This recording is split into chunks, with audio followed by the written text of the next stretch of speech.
Hello everyone. Sharad Institute of Technology Polytechnic Program of Electrical Engineering welcomes all students.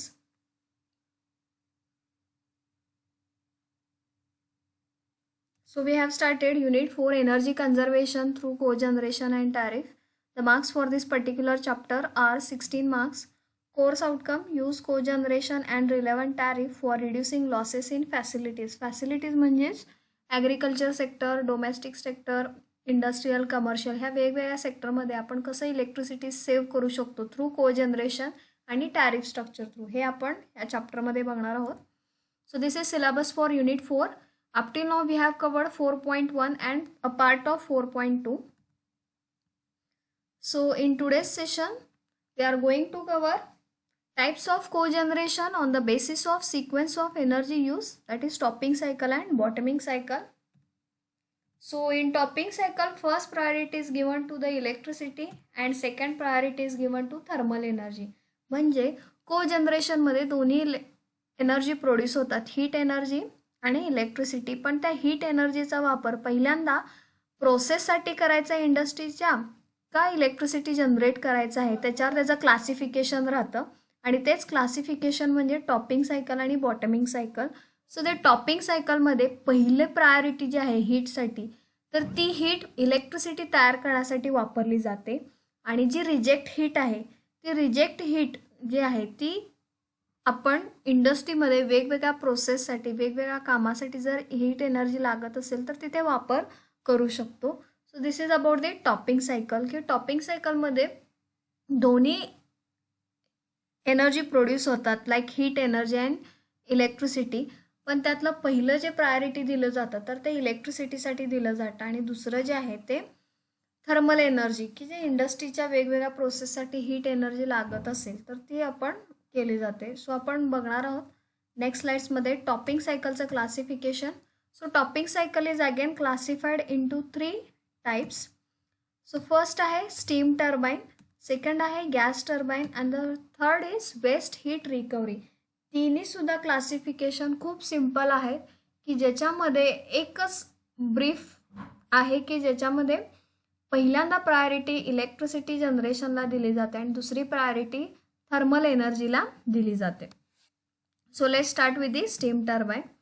So steam turbine म्हणजे boiler आलं. So बॉयलरला 2 input देतो आपण. First bagasse किंवा rice husk किंवा waste material जे इंडस्ट्रीमध्ये निघतं. So for example sugar industry असेल तर शुगर इंडस्ट्रीमध्ये शुगर केन, उसामधला रस काढून घेतल्यानंतर जे राहतं त्याला बगॅस म्हणतात. तर तो बगॅस फेकून न देता त्याचा वापर आपण पाणी उकळवण्यासाठी किंवा स्टीम तयार करण्यासाठी बॉयलरमध्ये केला जातो. किंवा राईस मिल असेल, तांदळाची फॅक्टरी असेल तर जे तांदळाचं जे टर्फल आहेत किंवा साळी असतात तर त्या साळीचा वापर करून, म्हणजे जे कवर आहे तांदळाचं तर त्या कवर किंवा राईस हस्क म्हणतात त्याला, टर्फलला, तर त्या टर्फलाचा वापर करून आपण काय करू शकतो, बॉयलरमध्ये देऊ शकतो आणि काय करू शकतो, स्टीम तयार करू शकतो. So the input to the boiler may be anything, waste material असेल इंडस्ट्रीचं तर ते आपण वापरू शकतो. सो बॉयलरमध्ये तयार होते स्टीम, तर ती स्टीम आपण कुठे दिली जाते, स्टीम टर्बाईनला दिली जाते, राईट. सो ते स्टीम टर्बाईन काय करतं, स्टीमच्या प्रेशरमुळे स्टीम टर्बाईन काय होतं, रोटेट होतं. ते रोटेट झाल्यानंतर ती जी मेकॅनिकल एनर्जी तयार होते स्टीम टर्बाईनमध्ये ती कुठे दिली जाते, जनरेटरला दिली जाते आणि जनरेटरमध्ये इलेक्ट्रिसिटी तयार होते. नेक्स्ट नॉर्मल पॉवर प्लांटमध्ये, थर्मल पॉवर प्लांट जे कन्व्हेन्शनल पॉवर प्लांट आहेत की जे फक्त इलेक्ट्रिसिटी तयार करतात, त्याच्यामध्ये ही जी स्टीम आहे ती कंडेन्सरला दिली जाते. एक्झॉस्ट स्टीम आहे, टर्बाईनपासून निघालेली जी स्टीम आहे ती कंडेन्सरला दिली जाते. पण कोजनरेशनमध्ये असं न करता ती जी स्टीम आहे, एक्झॉस्ट स्टीम आहे टर्बाईनपासून जी निघालेली आहे, ती प्रोसेस स्टीम म्हणून वापरली जाते. म्हणजे त्याचा वापर कशासाठी केला जातो, इंडस्ट्रियल पर्पजसाठी. म्हणजे फॉर एक्झाम्पल सपोज एखादं इक्विपमेंट असेल किंवा एखादं मशीन असेल, राईट, की ज्याच्या क्लिनिंगसाठी असेल किंवा हिटिंगसाठी असेल तर ती जी प्रोसेस स्टीम आहे हिटिंगसाठी किंवा क्लिनिंगसाठी इंडस्ट्रीमध्ये वापरली जाते. म्हणजे नॉर्मल पॉवर प्लांटमध्ये, कन्व्हेन्शनल पॉवर प्लांटमध्ये हे जे एक्झॉस्ट स्टीम आहे त्याचा वापर कंडेन्सरमध्ये केला जातो आणि कंडेन्सरमध्ये हीट लॉस जास्त होत होता. तर कोजनरेशनमध्ये असं न करता त्याची जी काय स्टीम आहे त्याचा वापर वेगवेगळ्या इंडस्ट्रियल पर्पजसाठी केला जातो. So in topping cycle the first priority is given to the electricity, म्हणजे ही जी स्टीम तयार होते तर त्या स्टीमचा वापर पहिल्यांदा इलेक्ट्रिसिटी तयार करण्यासाठी केला जातो. आणि जी रिजेक्ट स्टीम आहे म्हणजे टर्बाईनपासून जी एक्झॉस्ट किंवा रिजेक्ट स्टीम आहे त्याचा वापर इंडस्ट्रीयलचा वेगवेगळे प्रोसेस आहेत जिथं म्हणजे हिटिंग असेल, ड्राईंग असेल तर त्या ठिकाणी काय केला जातो, या हीटचा वापर केला जातो. सो पहिली प्रायोरिटी इलेक्ट्रिसिटी जनरेशन आणि दुसरी प्रायोरिटी थर्मल एनर्जी, म्हणजे इंडस्ट्रीमध्ये वेगवेगळ्या प्रोसेससाठी जर हीट लागत असेल, गरम पाणी लागत असेल किंवा स्टीम लागत असेल तर ती स्टीम दिली जाते instead of condenser. So this is topping cycle, ज्याच्यामध्ये स्टीम टर्बाईन कोजनरेशन आपण बघितलं की ज्याच्यामध्ये सिंपल प्रोसेस आहे. इनपुट दिलं जातं बॉयलरमध्ये वॉटर आणि वेस्ट मटेरियल जे जळण्यासारखं आहे आणि पाणी गरम करता येण्यासारखं मटेरियल आहे असं दिलं जातं.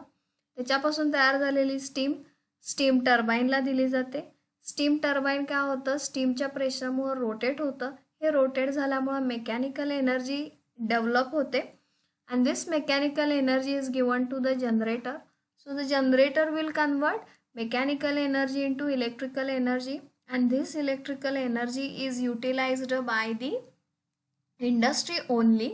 And then next, the exhaust steam from the steam turbine is given to the industrial purpose, म्हणजे वेगवेगळ्या प्रोसेससाठी वापरले जाते. So this is second priority which is given to the thermal energy. So this is about the topping cycle की ज्याच्यामध्ये industry electricity produce करते, thermal energy सुद्धा produce करते आणि दोन्हीचा वापर इंडस्ट्रीमध्ये स्वतः इंडस्ट्रीसाठी केला जातो. So this is about the steam turbine cogeneration. So the next is gas turbine cogeneration. So this is a simple diagram of gas turbine cogeneration की ज्याच्यामध्ये आपण बघू शकतो फर्स्ट काय आहे मेन गॅस टर्बाईन की ज्याच्यामध्ये कंप्रेसर आणि गॅस टर्बाईन वापरलेला आहे. सो द कंप्रेसर ह्या गॅस टर्बाईन युनिटला फ्युएल आपण गॅस दिलेला आहे, एअर दिलेला आहे कंप्रेशनसाठी. सो त्या कंप्रेशनमुळं काय होतं, ते जे काय गॅस आहे त्या गॅसचं बर्निंग होतं आणि मग जो टर्बाईन आहे तो टर्बाईन काय होतं रोटेट होतं आणि टर्बाईनला अटॅच केलेला आहे जनरेटर आणि जनरेटरमध्ये काय तयार होतं electricity. So this is a gas turbine chamber की ज्याच्यामध्ये कंप्रेसर प्लस टर्बाईन वापरलेला आहे आणि गॅसचं इग्निशन होऊन जे हॉट गॅसेस आहेत हाय प्रेशरवर तर त्या हाय प्रेशर हॉट गॅसेसमुळं काय होतं गॅस टर्बाईन रोटेट होतं आणि गॅस टर्बाईन रोटेट झाल्यामुळं mechanical energy तयार होते and this mechanical energy is given to the generator. So generator converts mechanical energy into electrical energy and it is given to the industry only. Now the exhaust gases from this gas turbine की ज्याचं temperature हे एकदम कमी नसतं, इथं दिलेलं आहे flu gases की ज्याचं टेम्परेचर 500 डिग्री सेल्सिअस असतं. So that is quite more temperature. So हे टेम्परेचरचा वापर सुद्धा काय केला जातो इथे डायरेक्ट स्टॅकमधनं न सोडता ते कुठं दिलं जातं बॉयलरला दिलं जातं. म्हणजे हे जे गॅसेस आहेत ह्या गॅसेसची जी काय हीट आहे ती हीट कुठं ॲब्सॉर्ब केली जाते बॉयलरमध्ये, म्हणजे बॉयलरमध्ये ती हीट ॲब्सॉर्ब करून घेतली जाते आणि ॲब्सॉर्ब केल्यामुळं काय होतं बॉयलरमध्ये दोन आउटपुट आपण घेऊ शकतो, एक गरम पाणी असेल आणि दुसरं स्टीम असेल. सो ती स्टीम आणि दोन्ही गरम पाणी आहे त्या दोन्हीचा वापर इंडस्ट्रीच्या वेगवेगळ्या प्रोसेससाठी केला जातो. म्हणजे क्लिनिंग असेल किंवा हिटिंग असेल तर त्या हिटिंगसाठी स्टीमचा किंवा गरम पाण्याचा वापर केला जातो. आणि मग राहिलेले जे काय फ्ल्यू गॅसेस आहेत की ज्याचं आता टेम्परेचर पूर्ण कमी झालं आहे आणि ते आता गरम करण्यासाठी उपयुक्त नाही आहेत, म्हणजे which are not now usable for further process, असे जे गॅसेस आहेत ते एक्झॉस्ट केले जातात, म्हणजे इथून ते बाहेर ॲटमॉस्फिअरमध्ये सोडले जातात. म्हणजे इथं सुद्धा काय केलं जातं पुरेपूर हीटचा वापर केला जातो आणि इलेक्ट्रिसिटीचा वापर इंडस्ट्रीजच्या मशीनमध्ये रन करण्यासाठी वेगवेगळ्या मशीन्स असतील इंडस्ट्रीमध्ये तर त्या रन करण्यासाठी किंवा ऑफिस असेल तर ऑफिसमधले लाईटिंग्स असतील तर त्याच्यासाठी वापर केला जातो. सो इथं सुद्धा इलेक्ट्रिसिटीचा पुरेपूर वापर झाला. दुसरं जे फ्ल्यू गॅसेस आहेत नॉर्मली स्टॅक थ्रू आपण बाहेर सोडत होतो कन्व्हेन्शनल पॉवर प्लांटमध्ये, पण कोजनरेशनमध्ये हे जे गॅसेस आहेत ते गॅसेस बॉयलरमध्ये घेतलं जातं आणि बॉयलरमध्ये पाणी आहे, गॅसची हीट वापरून पाणी गरम होतं, गरम झाल्यानंतर स्टीम तयार होतं प्लस गरम पाणी मिळतं. हे दोन्हीसुद्धा वापर स्टीम किंवा वॉटर ह्या दोन्हीचा वापर इंडस्ट्रीच्या वेगवेगळ्या प्रोसेससाठी केला जातो. आणि मग जे गॅसेस आहेत राहिलेले की जे आता गरम करण्यासाठी उपयुक्त नाही आहेत तर ते गॅसेस एक्झॉस्ट थ्रू बाहेर सोडलं जातं. So this is gas turbine cogeneration. ह्याच्यामध्ये सुद्धा पहिली प्रायोरिटी इलेक्ट्रिसिटीसाठी दिली जाते जनरेशनसाठी आणि दुसरी प्रायोरिटी कशासाठी दिली जाते थर्मल एनर्जी म्हणजे इंडस्ट्रीच्या वेगवेगळ्या प्रोसेससाठी जी थर्मल एनर्जी लागते त्याच्यासाठी दिलेली आहे. So this is gas turbine cogeneration. नाव next is the waste heat recovery. Same हे सुद्धा सेम तसंच आहे, फक्त काय आहे ह्याच्यामध्ये हीट रिकव्हरी युनिट तेच बॉयलर आहे ते फक्त वेगळं वापरलेलं आहे. But otherwise all steam turbine gas turbine and waste heat recovery सगळ्यांमध्ये मेन पॉईंट एकच आहे. पहिलं इलेक्ट्रिसिटी जनरेशनसाठी हीटचा वापर केला जातो आणि नंतर मग इंडस्ट्रीच्या वेगवेगळ्या प्रोसेससाठी जी हीट लागते राईट, क्लिनिंगसाठी असेल, ड्राईंगसाठी असेल, हिटिंगसाठी असेल तेव्हा ती हीट रिजेक्ट हीट वापरली जाते. आता हे बघूया आपण. याच्यामध्ये सुद्धा काय दिलेलं आहे फर्स्ट फ्युएल. मग जे फ्युएल आहे ते इंजिन और टर्बाईनला दिलं जातं राईट. सो टर्बाईन काय होतं त्या फ्युएलचं हीट वापरून टर्बाईन रोटेट होतं. गॅस टर्बाईन असेल, स्टीम टर्बाईन असेल, डिझेल इंजिन असेल. Okay. So the turbine may be anything. So त्या फ्युएलचा वापर करून काय केलं जातं इथं मेकॅनिकल एनर्जी डेव्हलप केली जाते. So the mechanical energy is given to the generator. So generator काय करतं मेकॅनिकल एनर्जीचं कन्व्हर्जन इलेक्ट्रिकल एनर्जीमध्ये करतं आणि ती तयार झालेली जी काय इलेक्ट्रिसिटी आहे ती बिल्डिंग म्हणजे इंडस्ट्रीच्या बिल्डिंगसाठी किंवा फॅसिलिटीसाठी दिली जाते. आणि एक्सेस जर इलेक्ट्रिसिटी तयार होत असेल जनरेटरमध्ये म्हणजे इंडस्ट्रीला लागती तेवढी तर तयार होते प्लस जादा जर इलेक्ट्रिसिटी तयार होत असेल तर ती इलेक्ट्रिसिटी ग्रीडला काय करू शकतो आपण फेड करू शकतो किंवा ग्रीडला सुद्धा देऊ शकतो. सो हे झालं पहिला पार्ट. सो नेक्स्ट काय आहे हे जे रिजेक्ट हीट आहे हॉट एक्झॉस्ट गॅसेस त्याला आपण रिजेक्ट हीट सुद्धा म्हणू शकतो. हे जे एक्झॉस्ट गॅसेस आहेत डायरेक्ट ॲटमॉस्फिअरमध्ये सोडून न देता कुठं दिलं जातं हीट रिकव्हरी युनिट म्हणजेच बॉयलर असतं ते. आणि ऑब्व्हियसली बॉयलरमध्ये आपल्याला काय द्यावं लागतं दुसरं इनपुट वॉटर आणि इथलं इनपुट आहे हॉट गॅसेस. तर हॉट गॅसेस आणि वॉटर हे कुठं असतात हीट रिकव्हरी युनिटमध्ये. तर हीट रिकव्हरी युनिटमधनं मग आपल्याला दोन आउटपुट मिळतात, एक स्टीम मिळतं आणि दुसरं हॉट वॉटर. ह्यातलं आपल्याला काय पाहिजे इंडस्ट्रीला काय पाहिजे स्टीम पाहिजे का हॉट वॉटर पाहिजे ते इंडस्ट्री इथून काय करू शकते एक्स्ट्रॅक्ट करू शकते.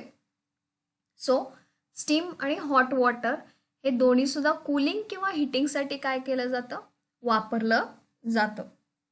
So this is how waste heat recovery cycle काम करते की ज्याच्यामध्ये वेस्ट हीट रिकव्हरीचा वापर करून काय केलं जातं इंडस्ट्रीमधल्या दोन्ही नीड्स आहेत म्हणजे इलेक्ट्रिसिटीचा आहे ॲज वेल ॲज हीट एनर्जीचा आहे त्याचा दोन्हीचा वापर काय केला जातो इथं केला जातो.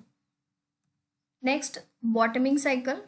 सो द बॉटमिंग सायकलमध्ये first priority is given to thermal energy that is heat energy and second priority is given to the electrical energy. ते आपण कसं बघूया.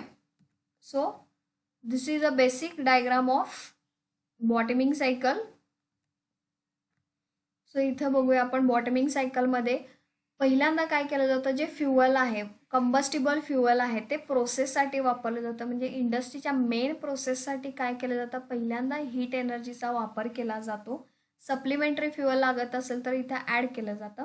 नंतर काम झाल्यानंतर जी काही हीट एनर्जी आहे राईट रिजेक्ट हीट आहे ती रिजेक्ट हीट कुठे घेतलं जाते वेस्ट हीट रिकव्हरी बॉयलरमध्ये घेतलं जातं. वेस्ट हीट रिकव्हरी बॉयलरमध्ये घेतल्यानंतर काय केलं जातं की इथं पाणी गरम होणार पाणी गरम झाल्यानंतर स्टीम तयार होणार ती स्टीम एनर्जी कुठे दिली जाते स्टीम टर्बाईनला दिली जाते. सो ते स्टीम टर्बाईनला दिल्यानंतर काय होतं की जी स्टीम आहे ती स्टीम टर्बाईनला रोटेट करते आणि रोटेट केल्यानंतर जी मेकॅनिकल एनर्जी डेव्हलप होते ती जनरेटरला दिली जाते आणि जनरेटर मेकॅनिकलचं कन्व्हर्जन इलेक्ट्रिकल एनर्जीमध्ये केलं जातं आणि तयार झालेली इलेक्ट्रिसिटी इंडस्ट्रीमध्ये वापरली जाते राईट. सो याच्यामध्ये काय की पहिली प्रायोरिटी जी आहे फ्युएल बर्न झाल्यानंतर ते डायरेक्टली बॉयलरला दिलं जात नाही. काय केलं जातं, इंडस्ट्रीच्या प्रोसेससाठी लागत असेल हीट एनर्जी तर ती पहिला वापरली जाते आणि नंतर लो टेम्परेचरची जी काय हीट आहे ती मग हीट कुठे दिली जाते, वेस्ट हीट रिकव्हरी बॉयलरला दिली जाते आणि त्याच्यात मग काय केलं जातं, स्टीम तयार केली जाते आणि मग ते इलेक्ट्रिसिटी जनरेशनला प्रेफरन्स दिला जातो. म्हणजे पहिला प्रेफरन्स काय आहे, फ्युएलचा इंडस्ट्रीच्या प्रोसेससाठी आहे आणि दुसरा प्रेफरन्स काय आहे, जनरेटरसाठी आहे, म्हणजे इलेक्ट्रिसिटी प्रोड्यूस करण्यासाठी आहे. So this is bottoming cycle की पहिली प्रायोरिटी काय आहे, इंडस्ट्रीचं जे काही हिटिंग आहे त्या हिटिंगसाठी दिलं जातं आणि दुसरी प्रायोरिटी काय, तीच हीट कशासाठी नंतर वापरली जाते, इलेक्ट्रिसिटी जनरेशनसाठी वापरली जाते. So this is about topping cycle and bottoming cycle. Thank you for watching this video.